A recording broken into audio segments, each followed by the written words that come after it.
기도드립니다. 아멘. 말씀 보시겠습니다. 계시록 1장 1절입니다. 제가 읽겠습니다. 예수 그리스도의 계시라. 이는 하나님이 그에게 주사 반드시 속히 일어날 일들을 그 종들에게 보이시려고 그의 천사를 그의 종 요한에게 보내어 알게 하신 것이라. 아멘. 지난주에 보았던 내용은요, 계시록 자체가 공포의 책이 아니라 그리스도를 드러낸다라고 말씀드렸습니다. 이 말씀이요, 먼 미래의 비밀이 아니라 고난 가운데 있는 교회를 위한 현재의 복음임을 말했습니다. 계시는 무엇입니까? 역사의 주권자가 예수 그리스도이심을 선포하며 교회가 그 승리를 붙들도록 격려하는 책이라는 것입니다. 사랑하는 성도 여러분, 우리가 이 세상을 살다 보면요, 어떤 권력이나 돈이 커 보일 때가 있습니다.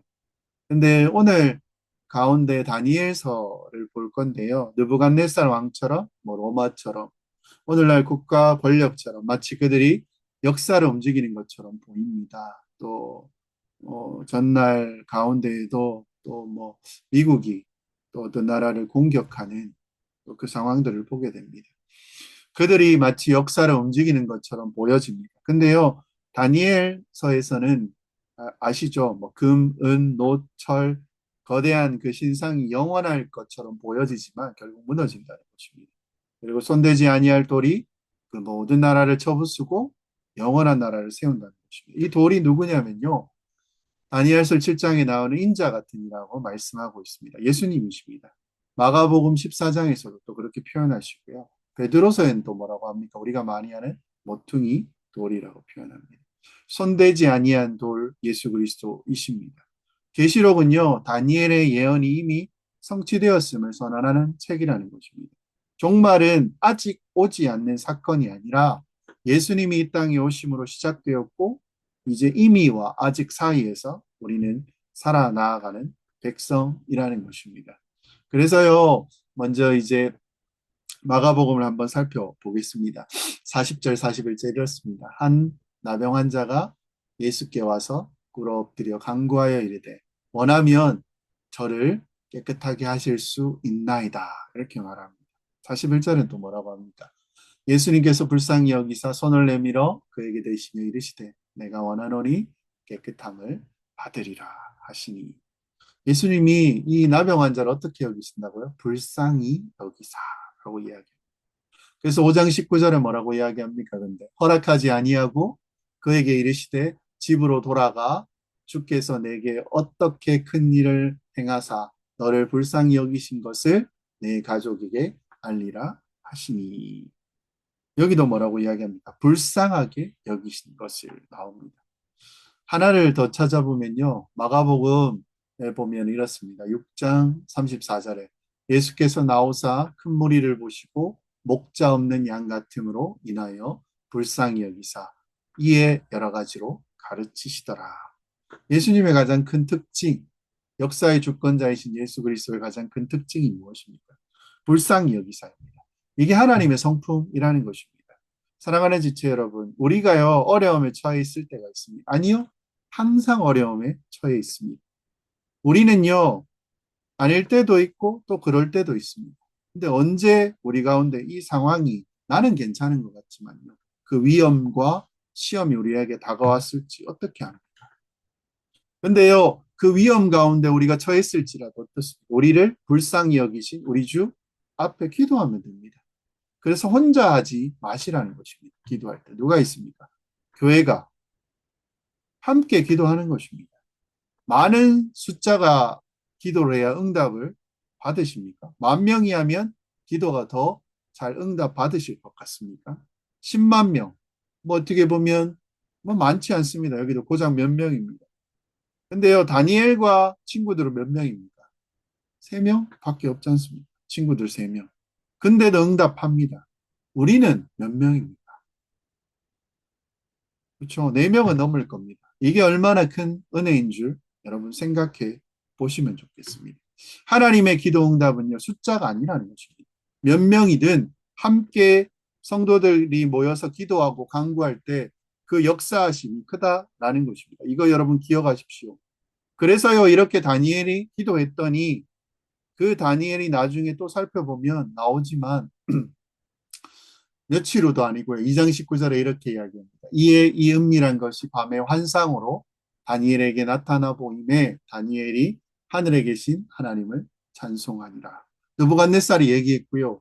그 소식이 다 그 지혜자들을 죽이라고 합니다. 그 소식이 다니엘에게 왔고 다니엘이 기도했더니 그날 밤에 보여주신다는 것입니다. 멀리 가지도 않습니다. 기도는요.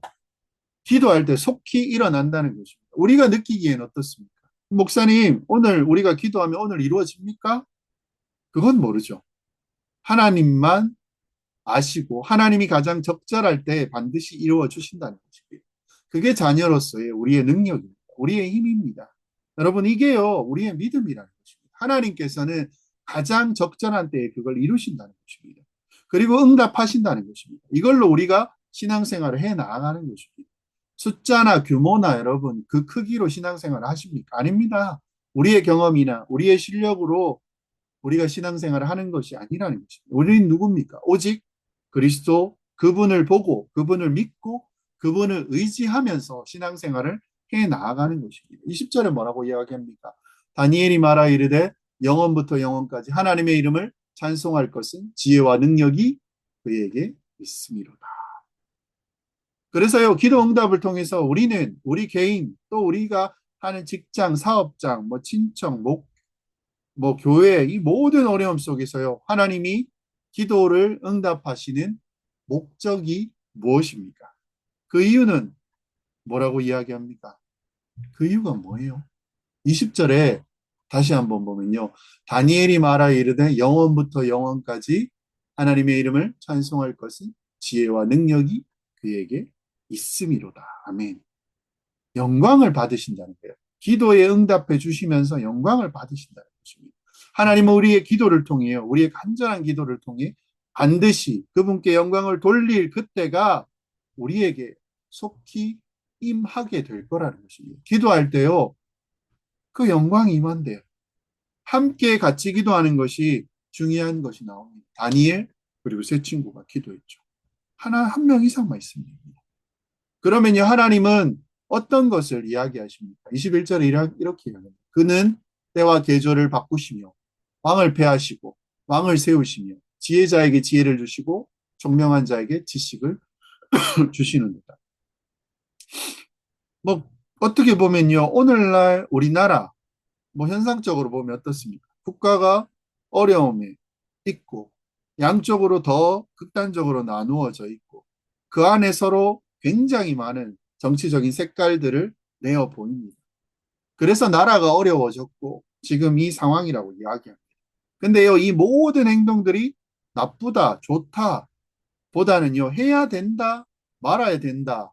뭐 이것보다요, 이게 어떻게 보면 마치 내가 이렇게 열심히 하지 않으면 뭐, 그죠. 뭐, 대통령이 뭐 처벌을 받든 탄핵을 받든 반대하든 우리가 앞서서 어떤 정치적으로 민주적으로 일들을 해결하든 뭘 하든 내가 이걸 행하지 않으면 이 나라가 위험해진다고 말할 때 누가요, 이거를 간과할 수 있냐는 것입니다. 왕을 폐하시고 세우시는 하나님의 다스림을 망각하고요, 잊어버리고 있다라는 것입니다. 우리가 무언가 뭐 이렇게 해서 이렇게 저렇게 해서 이게 맞냐 아니냐는 것은요.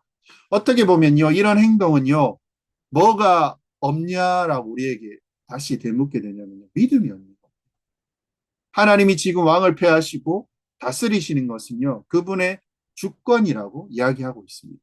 다니엘이요. 바벨론 왕을 세운 것도 하나님이시고 바벨론 왕을 끝내시는 것도 하나님이십니다. 우리가요, 국가를 생각할 때 우리는 뭘 해야 됩니까? 기도합니다. 하나님 뜻대로 이루어 주십시오. 그리고 우리가 보기 어떤 쪽이든 간에요, 그냥 부당하게 느껴지더라도요, 이건 누가 이끌어 가시는 것입니까? 하나님이십니다. 근데 그 안에서요, 우리가 뭔가를 하면 이루어지고, 또 하지 않으면 이루어지지 않고, 우리가 모여서 기도하면 어떻습니까? 그 일을 이루시고, 안 이루시고, 기도하는 건 기도하잖아. 이루시고 안 이루시는 것은 2차적입니다. 1차적으로요, 원인과 그 역사를 이끌어 가시는 분은 전능하신 하나님이라고 고백하는 것이 우리고요. 성경이 그것을 이야기합니다. 그래서요, 우리가 어떤 편에 있든지 간에 우리가 정치를 하더라도, 뭐 정치적인 입장을 고려하더라도 하나님이 이 모든 것을 다스리신다는 것을 믿고 감사하며 살아가는 것이 우리의 가장 원칙이고 믿음이라는 것입니다. 이거를 우리가 먼저 생각하고 나의 의견이나 상황들을 말할 수 있으면 된다는 것입니다. 왜 그렇습니까? 지금 상황이요, 더 뭐 어떻게 보면 과격해질 수도 있습니다. 어떤 뭐 선고가 나오고 또 뭐 그걸로 인해서 또 일이 벌어진다는 것입니다. 그러면요, 우리가 어떤 정치적인 색깔을 가지더라도요, 그냥 인정해 주면 되는 것입니다. 그렇지. 그리고 서로 사랑하고, 다만 모든 것이 누가 이것을 주관하신다? 그냥 그럴 수도 있고, 이게 옳을 수도 있고, 아닐 수도 있고, 내 생각이잖아. 그리고 그렇게 해왔던 것을 내가 그냥 믿었고 보았다는 거죠. 근데요, 이 모든 것을 누가 주관하십니까? 하나님이 주관하신다는 것입니다. 믿는 사람이요, 이걸 가지고 있어야 된다는 거죠. 근데 훨씬 더 타인을 그렇게 하면 적으로 돌리지 않습니다. 이 사람은 적이고 나는 옳고 이렇게 하지 않는다는 것입니다. 우리가 이루려고 하는 것을요, 반대하는 사람들, 그러니까 니네들은 처단되어야 돼, 잘못되어야 돼, 우리가 무력이라도 힘이라도 뭐라도 아니면 이것을 게임으로라도 너희에게 이겨야 된다라고 하는 것은 하나님이 없는 세상의 방식이라는 것입니다. 이게요, 느부갓네살입니다. 이것을 우리가 조금 조심하면요, 이것도 국가도 잘 살펴야 된다는 것입니다.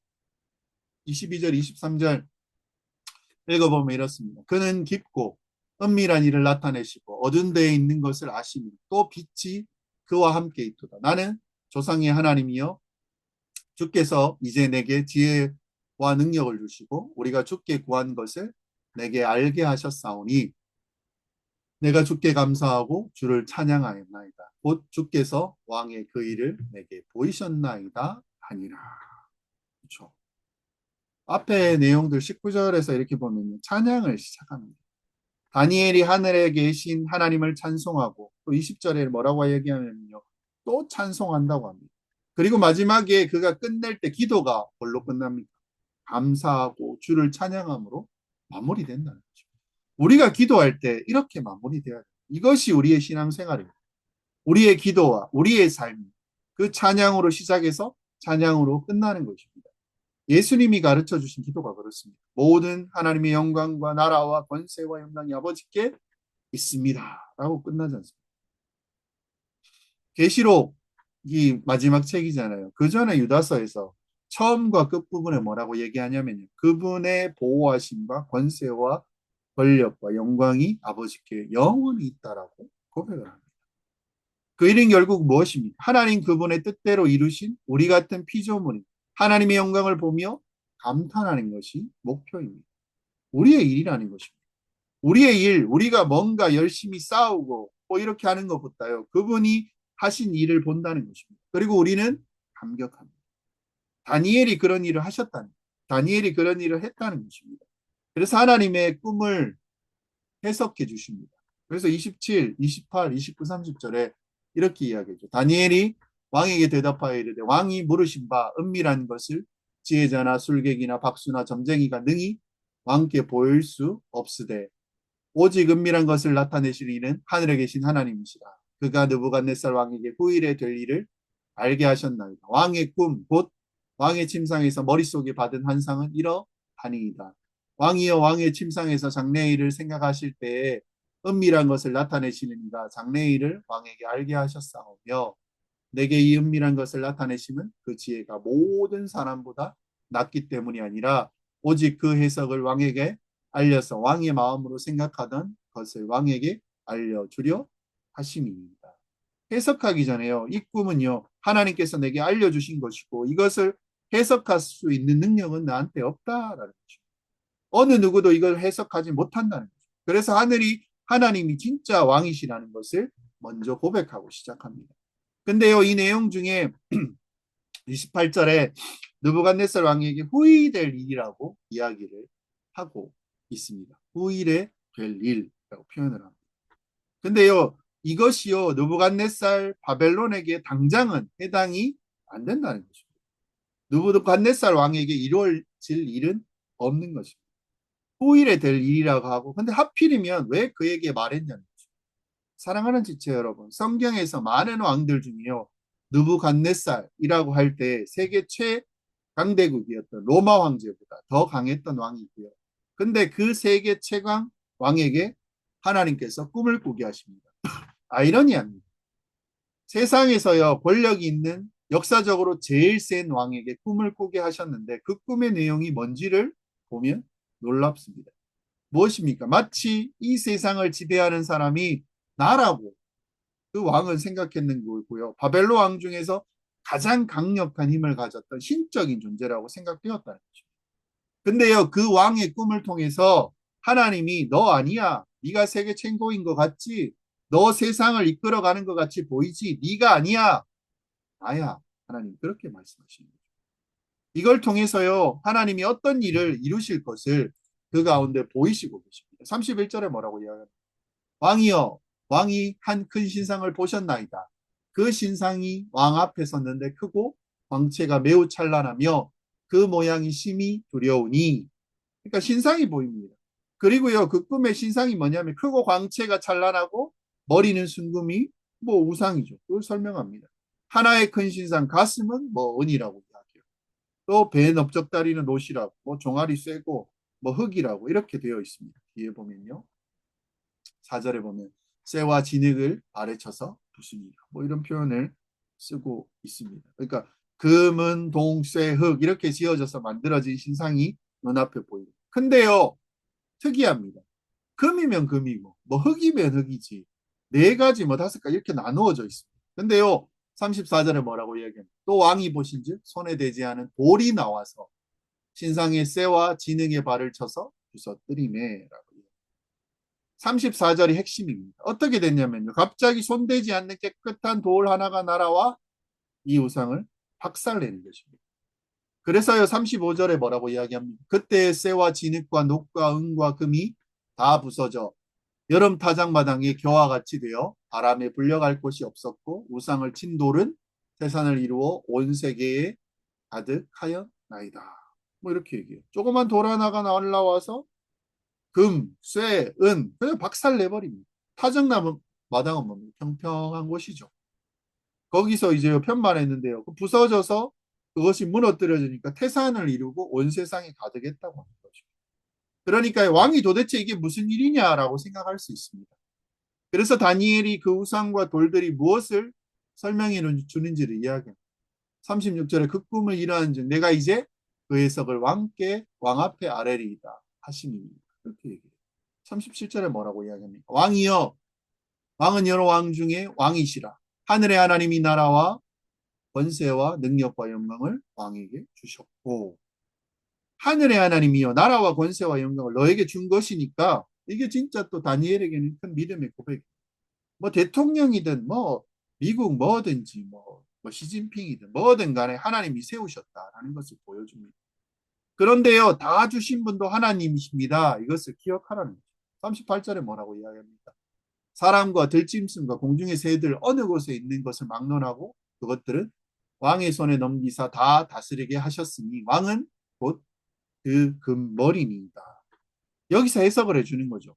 바벨론 왕 그 나라를 말하는 겁니다. 그 금은 머리니라. 두 번째는 뭐라고 이야기합니까? 두 번째 왕은 이어서 왕보다 못한 나라를 일어날 것인데 세 번째는 녹 같은 나라.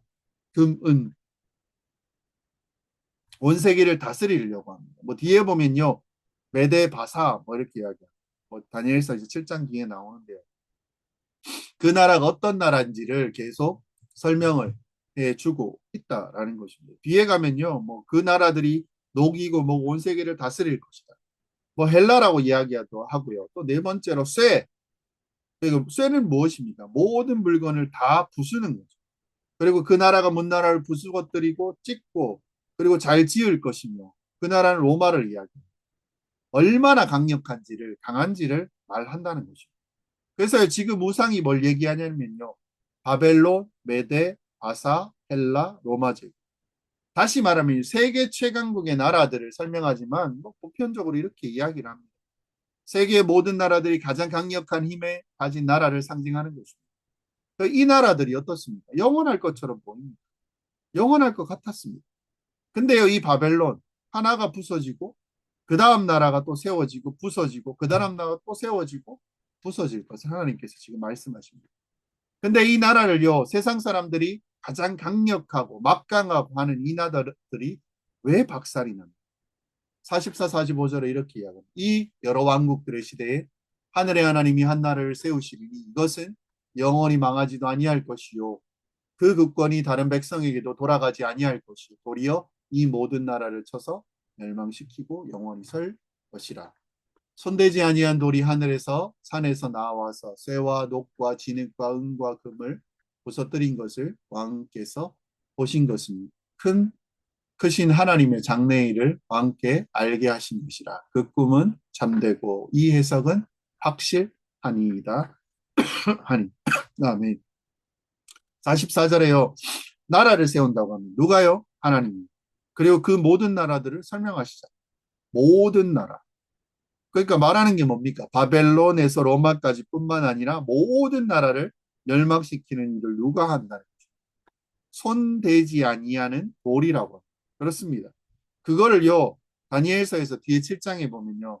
하나님이 손대지 않은 돌이 누구냐라고 또 나옵니다. 12절 이렇게 이야기하죠.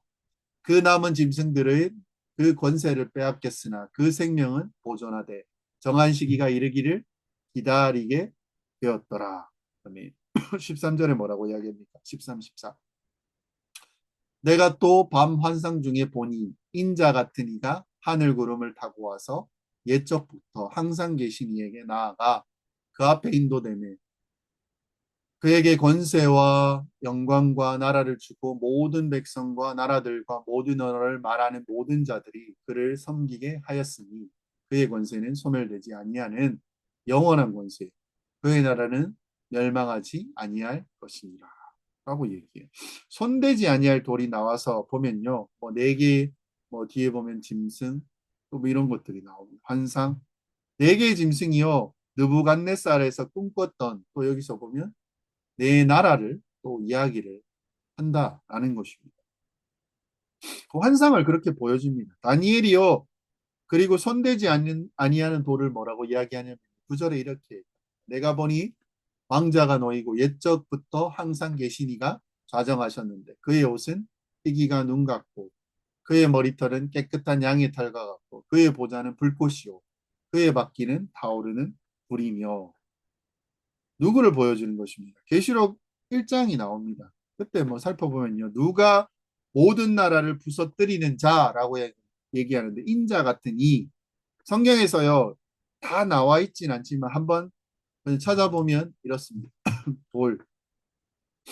베드로전서 쭉 한번 읽어보겠습니다. 사람에게 버림받으였으나 하나님께서 택하신 입은 보배로운 산돌이신 예수께 나아가 너희도 산돌같이 신령한 집으로 세워지고 예수 그리스도로 말미암아 하나님이 기쁘게 받으실 신령한 제사를 드릴 거룩한 제사장이 될지니라. 성경이 기록하되 보라 내가 택한 보배로운 모퉁이 돌을 시온에 두노니 그를 믿는 자는 부끄러움을 당하지 아니하리라 하였으니 그러므로 믿는 너희에게 보배이나 믿지 아니하는 자에게는 건축자들이 버린 그 돌이 모퉁이 머릿돌이 되고 또한 부딪히는 돌과 걸려 넘어지게 하는 바위가 되었다 하였느니라. 그들이 말씀에 순종하지 아니하므로 넘어지나니 이는 그들을 이렇게 정하신 것이라. 우와. 아멘. 지금요 예수님에 대해서 뭐라고 설명합니까? 모퉁이 머릿돌, 모퉁이 돌이라고 이야기합니다. 이 표현이 어디서 가져왔냐면요. 다니엘서에서 손대지 아니한 돌을 가지고 그 이미지 그대로 그냥 차용한 것입니다.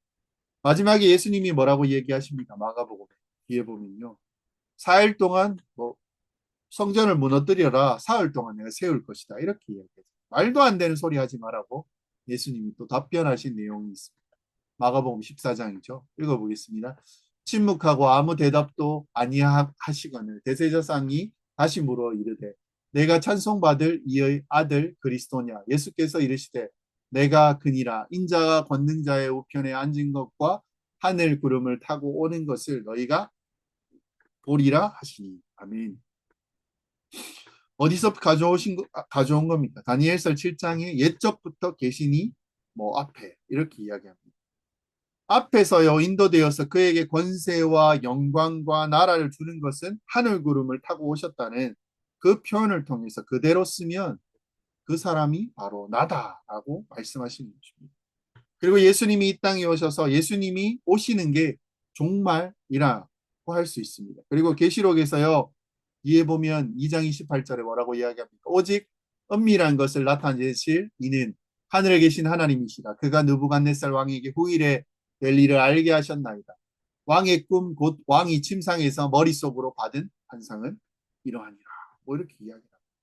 누구에게 알려주신 것입니까? 후일될 일을. 후일될 일을. 누굽니까? 다니엘에게 보여주셨다. 하나님이 보여주신 꿈이 뭐냐? 나라들이 세워지는데 손에 들리지 않는 돌이 무너뜨릴 거고 이 돌이 커질 거야. 이게 바로 후일에 일어날 일들이야 라고 계시록에서 그 일들이 지금 이루어졌다라고 말하는데요. 이 일이 언제냐? 손대지 않는 돌, 예수님. 즉 예수님이 이 땅에 오셔서 가장 먼저 하신 일이 무엇입니까? 이 말씀을 하죠. 회개하라. 뭐가 가까이 왔다고요? 천국이 가까이 왔다. 하나님이 말씀하시는 겁니다. 이 땅에 이미 하나님 나라가 임했다라는 뜻으로 말씀하시는 것입니다. 그리고요, 뭐 해라? 회개하라. 이 말은 무엇입니까? 또 복음을 믿어라. 이렇게 이야기합니다. 마가복음 1장 1절 뭐라고 이야기합니까? 하나님이 하늘에 하나님의 아들 예수 그리스도의 복음의 시작이라. 하나님의 아들 예수 그리스도의 복음의 시작이라고 이야기하는데요. 그리스도가 복음이다. 누구를 믿어서 회개하라? 나 예수를 믿어라. 그러면 너가 천국에 들어간다는 그 표현이라는 것입니다. 후일에 일어날 일들의 한 시점이 아니라 예수님이 오신 것이 시작으로 종말이 시작되었다는 것입니다. 다니엘서는요 미래입니다. 왜 손대지 아니하는 돌이 그에게 아직 오지 아니하였느냐? 근데요 손대지 아니하는 돌이 예수님이 이 땅에 이제 오셨다는 것입니다. 예수님은 정확하게요 내가 그 다니엘이 말하는 그 일의 성취다. 손대지 아니하는 돌이 왔다. 이 말의 표현은 뭡니까? 인자가 왔다. 그래서 시작되었다. 종말이 시작되었어. 그러니까 우리는 지금 종말의 기간이야. 그래서 언제를 얘기하는 것입니까? 이미 시작됐고 마지막 주님이 다시 오실 때까지 종말은 종말인데요. 종말이 엄청 길게 표현되고 있다는 것입니다. 우리가 보기에는요. 2000년 전 주님이 오실 때까지 뭐 신학적으로 말하면 2000년 전에 시작됐다는 거예요. 이미 종말은 시작되었고 근데 아직 우리는 뭡니까? 종말을 살아가고 있다는 것입니다. 근데요 이 종말과 상관없이 우리는 그냥 살아가잖아요. 종말의 시대를 살아가는데 별 감흥이 없어요. 예수님이 오셔서 이미 모든 것을 다 이루어 주신 그 시대에 살고 있다는 것입니다. 손대지 아니하는 돌이요 이미 십자가에서 무너뜨려졌잖아. 십자가에서 죽으신 일이요 그 돌이 그 모든 나라를 다 깨뜨린 것입니다. 그 일을 이루신 것입니다. 모든 것이 무너뜨리는 것이 십자가의 일이고 다시 오실 때요 그것이 완성될 것입니다. 그래서 십자가에서 승리했고 그래서 골로새서나 에베소서에서 그것을 말합니다. 분명하게. 십자가는 분명히 죽음입니다. 근데요 이 죽음으로부터 뭡니까? 사단이 가지고 있던 그 죽음을 이겼다라고 말씀하신 것입니다. 왜요? 죽으신 다음에 이분이 뭘 하셨기 때문에 부활하셨습니다. 부활이 뭐에 대한 반증입니까? 죽음에 대한 반증이고 이것을 이겼다는 것입니다. 죽음은 어떻습니까? 사탄이 우리를 무엇으로 두렵게 하고 죽입니다. 죄를 통해서 그래서 죄를 지은 사람은 죽습니다. 다시 말하면요 죽지 않고 살아났다는 것은 뭐가 해결됐다는 것입니까? 죄가 해결됐다는 거예요. 죄가 해결됐다는 것은 무엇입니까? 그래서 우리가 이제는 승리했다라고 말하는 것입니다. 이 일이 누가 이루어 주었습니까? 예수님이 이루어 주었습니다. 왜요? 우리를 사랑하셔서. 그래서요, 결론으로 뭡니까? 계시록 이렇게 이야기합니다. 예수 그리스도의 계시라. 이는 하나님이 그에게 주사 반드시 속히 일어날 일들을 그 종들에게 보이시려고 그의 천사를 그 종 요한에게 보내어 알게 하신 것이라. 속히 일어날 일들. 이미 우리는 과거에 일어났다는 것입니다. 예수님 오셨고요.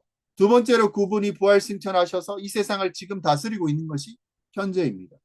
그리고 현재요. 주님이 오실 때 오시면 끝나는 것입니다. 진짜 오시면 끝나는 것입니다. 근데요.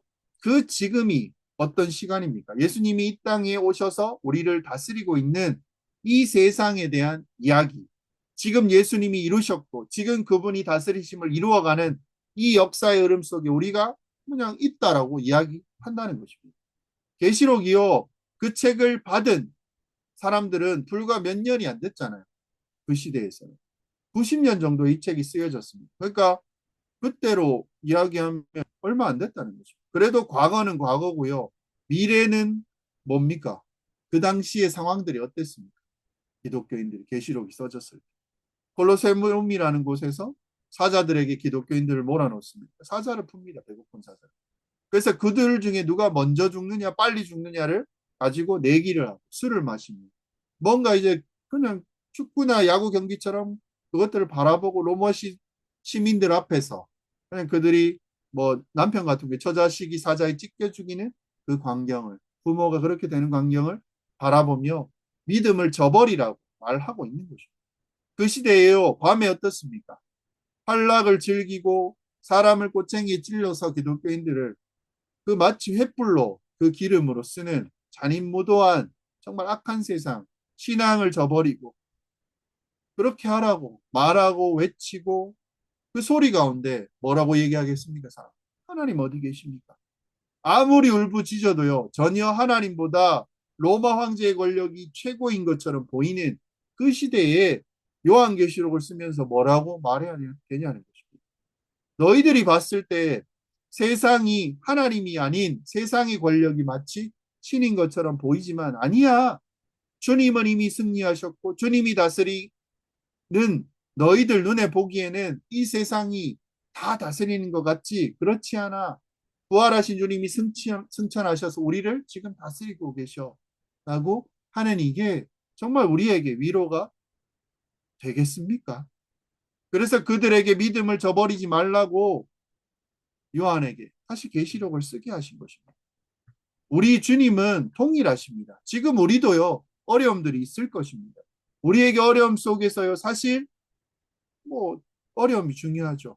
어려울 때 어떻습니까? 우리 머릿속에 그것만 계속 보잖아요. 시야가 좁아지잖아요. 그 힘들만 계속 보잖아요. 그것이 전부인 것처럼 보입니다. 그래서요, 그러다 보면 사람을 의지하게 되고 이것만 해결하면 될 거라고 생각을 합니다. 근데요, 사랑하는 지체 여러분, 우리는 멈춰서서 다니엘의 말씀을 보면 어떻습니까? 멈춰서서 계시록의 말씀을 보아야 될 것입니다. 그 말은 무엇입니까? 다른 건 성경이잖아요. 주님을 바라보아야 된다라는 거죠. 말씀을 볼 때.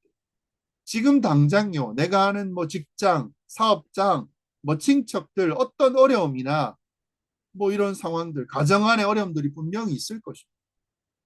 근데요, 그것이 하나님의 능력이 없으셔서 못하는 것이 아니라는 것입니다. 그분의 때에 가장 좋은 길로 인도해 주시는 것입니다. 그것을 믿는 게요, 우리 믿음입니다. 이게 진짜 믿음입니다. 만약에요, 예전 같으면 뭐 동네에서 뭐 힘 잘 싸우는 뭐 남자들 있잖아요. 깡패를 만났어요. 1대1이야? 근데요, 17대1 막 싸움을 하는데요. 이 사람이 내가 약하니까 너무 괴롭히니까 무서워요. 또 싸우고 있는데 알고 봤더니 그 1대 막 이렇게 그 사람을 붙는데 내 뒤에 170명이 또 있어요. 뚜벅뚜벅 걸어오고 있습니다. 이걸 알고 나의 지원자들이 그렇게 걸어오고 있다면 나는 지금 봤었을 때 앞에 뭐 한 명, 두 명, 뭐 10명, 17명 보이잖아요. 근데 뒤에 삶이 그 사람들이 싸우는 것을 내가 나 혼자밖에 없다라고 생각하는 건데요. 뒤에 누군가 오고 있다라고 생각하면 싸움의 질이 달라지잖아요. 동네를 보면 어떻습니까? 형이 있으면 애들이 막 형이 와서 뭐 초등학생, 우리 형이 짱이야. 학교에서 싸움 잘해. 근데요, 조금 있다가 막 그렇게 싸웠어요. 내가 지고 있을 때, 뭐 그렇게 할 때 아빠가 와버리면 어떻습니까? 그냥 게임이 끝나는 것입니다. 애들끼리 아무리 해도요, 우리가 사는 이 삶이 어떻습니까? 우리끼리는 고만고만하게 세상에 막 찌들어 있는 사람들끼리 싸우는 게 아니라고요.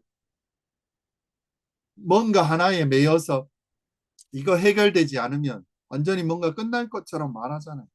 근데요, 이 세계를 지배하시는 예수님이 우리 개인 개인에게 역사하셔서 말씀하신 그분이 우리 편이라는 거예요. 우리와 함께 계신다는 거야. 우리 안에 함께 계신대요. 그럼 우리는 그 가운데 어떻게 됩니까? 아빠만 와도 힘이 억지게 으스가는 눈을 들어야 된다는 것입니다. 생각을 바꿔야 된다는 것입니다. 계시록은요, 우리가 현재 살아가는 이 순간을 위해서 주신 말씀입니다. 뭡니까? 주님이 우리를 다스리십니다. 그 주님이 우리를 위하십니다. 우리를 사랑하십니다. 사랑하는 지체 여러분. 그래서요, 국가를 얘기했지 않습니까? 국가 안에서 어떻습니까? 정치적으로 갈라치기하고 혐오하고 양쪽에 다. 근데요, 그 안에서도 우리 주님이 주관자라는 것을 믿으셔야 됩니다.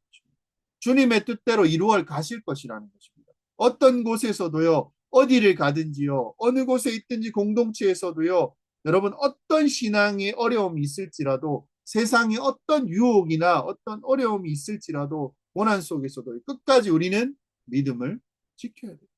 믿음의 공동체는요, 우리 개인에게 뭐라고 이야기합니까? 구하라고 하세요. 기도하라고 하신다는 것입니다. 주님이 뭐라고 이야기하십니까?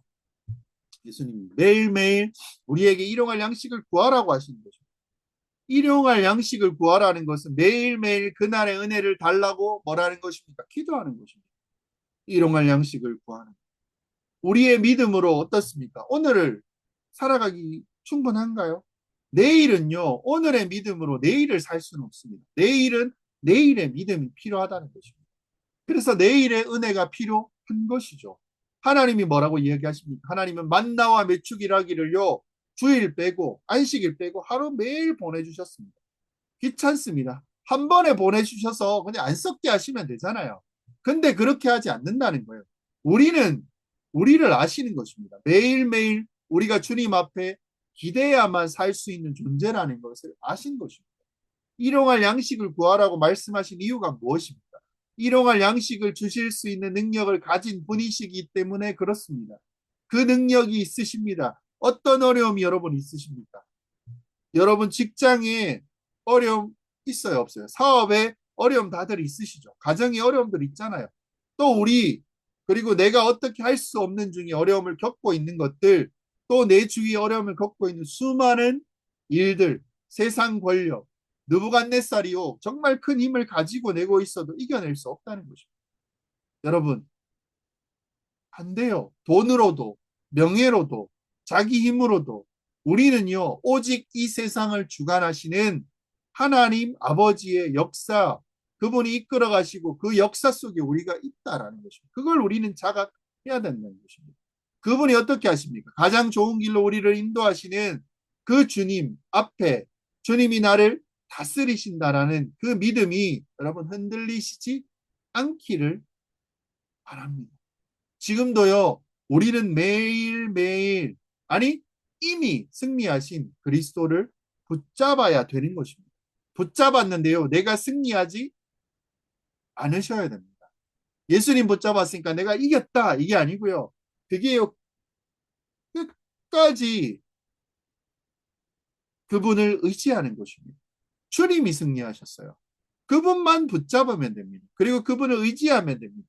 그리고 이게 끝까지 우리를 어떻게 합니까? 인내하면서 우리의 길을 가면 되는 것입니다. 예수님 붙잡고 있는 중에 주님은 이겨나가십니다. 이기셨습니다. 어떤 어려움이 있을지라도요, 그냥 뚫고 나가는 것입니다. 다만 우리가 할 것은 무엇입니까? 붙잡고 가는 것입니다. 찬송 중에 하나님의 나팔 소리 불려질 때 뭐라고 얘기합니까? 나팔 불 때, 나팔 불 때. 그것이 들려줄 때 우리에게 정말 복되게 우리 이름이 불려지는 그 감격적인 상황을 기대하고 그걸 바라보시면 됩니다. 그렇게 주님 앞에 살아가시면 여러분 될 것입니다. 그래서요, 계시록을 이제 시작합니다.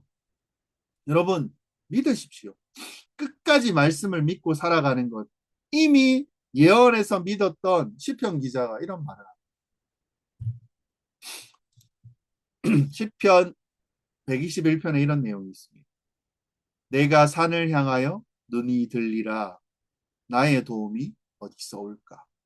나의 도움은 천지를 지으신 여호와께서로다. 여호와께서 너를 실족하지 아니하게 하시며 너를 지키시는 이가 졸지 아니하시리로다. 마지막 6절에 이렇게 이야기합니다. 낮의 해가 너를 상하지 아니하며 밤의 달도 너를 해치지 아니하리라. 어떤 상황 속에 있을지라도요. 우리가 요한계시록의 말씀 수많은 독자들 90년대 AD 처절한 속에서도요. 그들이 믿음을 잃지 않는다면 우리도요. 그 상황 속에서 믿음 잃지 않고 버텼다면 우리도 믿음 잃지 않을 수 있다라는 거죠. 당연하죠. 왜요? 눈에 보이는 것은 산이지만 산을 다스리고 산을 만드신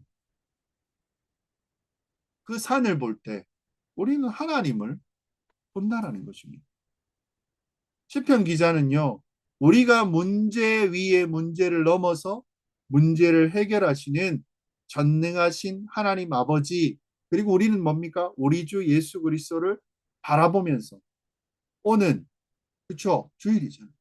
또 한 주도 믿음으로 손대지 아니한 돌을 의지하는, 예수님을 의지하는, 그리고 그분이 옛적부터 계시는 또 구름을 타고 이미 오신, 그리고 오신, 그리고 오실 우리의 주님을 의지하면서요. 믿음으로 우리의 삶을 드리고 한 걸음 한 걸음 후퇴하지 않고 전진하며 살아가는 우리 모든 지체들이 되시고 주의 이름으로 소망합니다. 적용점 몇 개 보겠습니다. 세상은요. 권력이 영원하지 않습니다. 바벨론, 메데바사, 헬라, 로마 다 무너졌습니다. 아무리 강력해도요. 잠시 쓰임받는 도구일 뿐이라는 것입니다. 오늘 우리가 두려워하는 권력이나 경제, 정치 이런 상황들 다 어디 있습니까? 하나님 주권 아래 있다는 것입니다. 그래서요. 교회는 세상 권력에 휘둘려지지 않습니다. 우리는요. 역사를 다스리는 하나님의 손을 믿으십시오. 그리고 십자가는요. 이미 승리의 선언입니다. 손대지 아니하는 돌, 십자가에서 부서진 것처럼 보이지만요. 실상은 모든 세력과 권력이 그 가운데 무너뜨려졌다는 것이죠. 예수님은 죽으셨지만 부활했어요. 죄와 사망으로 사탄이 가지고 있던 그 모든 것들에 대해서 완전한 승리의 증거가 부활이잖아요. 그리고 이 승리를 얻기 위해서 우리가 싸우는 자가 아닙니다. 이미 승리하신 분을 붙들고만 있습니다. 우리는 종말의 시대에 살아갑니다. 그렇죠? 그래서 예수님 먼저 오신 그 첫 종말은 무엇입니까? 회개하라. 천국이 가까이 왔다. 천국을 살아간다는 거죠. 그 순간 종말이 시작되었습니다. 지금은 예수님이 우리를 다스리는 시대. 그 통치가 완성되는 날을 오셔서 완성되는 날을 기다리는 시간이라는 거죠. 현실 여러분 어떻습니까? 고통스럽죠. 근데 패배가 아니라는 것입니다. 그분 붙들고 있다. 그리고 교회는 어떻습니까? 믿음으로 버티는 것입니다. 공동체래요. 그리스도인들 콜로세움에서 죽고 사자밥이 되고 로마가 승리한 것처럼 보여집니다. 근데 계시록은 뭐라고 이야기합니까? 아니야. 어린 양이 이미 승리했다. 그 확신을 그들을 그 확신 때문에 그들이 끝까지 버티게 했다는 것입니다. 오늘날도 마찬가지. 우리가 삶의 터전, 가족, 국가적 혼란 속에서도요. 우리는 손대지 아니한 돌을 붙들고 살아가고 있다는 거죠. 그렇게 가셔야 한다는 것입니다. 마무리하겠습니다. 우리는요. 세상의 중심이 아닙니다. 예수님이 중심인 그 역사 속에서 우리는 살아가고 있습니다. 지금은 당장 보이는 문제는 무엇입니까? 산처럼 커 보일 수는 있어요. 근데 시편 기자는 말합니다. 내가 산을 향하여 눈을 들리라. 나의 도움이 어디서 올? 나의 도움은 천지를 지으신 여호와에게서로다. 눈을요 문제에 돌려 보지 마시고 왕 대신 예수님께 돌리십니다. 이미 십자가에서 승리하셨고 부활로 확증하셨고 재림으로 그것이 완성된다는 것입니다. 그리고요 그 가운데서 하나님 나라와 십자가 복음 위에 세워진 교회는요 그 두려움을 가진 공동체가 아니고요 이긴다라는 그 확신, 아니 이겼다라는 확신을 가지고 하루하루 예수님을 붙잡는 그 은혜로 살아가는 자들임을 우리는 믿으시고 확신하시고 그렇게 살아가시는 여러분 되시기를 주의 이름으로 축원드립니다. 같이 기도했으면 좋겠습니다. 기도 제목 몇 가지 나누면요. 세상의 권력을 더 크게 보았던 우리의 눈을 하나님 돌리게 하여 주시옵소서. 십자가의 승리를 붙들고 흔들리지 않게 하여 달라고. 종말의 시대를 살아가는 자로서 믿음 잃지 않게 하여 달라고. 고난 속에서도 주님의 통치를 신뢰하게 하여 달라고. 우리 교회가 손대지 아니한 돌 대신 예수 그리스도를 굳게 붙드는 하나님 나라의 공동체가 되게 하여 달라고 기도했으면 좋겠습니다. 그리고요, 또 한 주 동안 살아가면서 주님을 붙드는 그 하루하루의 은혜 가운데 만나와 메추라기처럼 그렇게 구해야 됩니다. 충만하게 주시면 그거 나눠 쓸게요. 우린 그게 안 되는 존재라는 거죠. 하나님께서 그걸 아시기에 그렇게 하셔. 매일매일 주님이 주실 그 은혜를 붙드시는 여러분이 되시기를 다시 한번 또 구했으면 좋겠고요. 또 한 주간 살아가는 또 3일까지 하나님 은혜 더 기대하며 소망하며 살아가는 그리고 우리 주변의 연약한 자들 위하여 같이 기도하며 나아가겠습니다. 기도 드리겠습니다.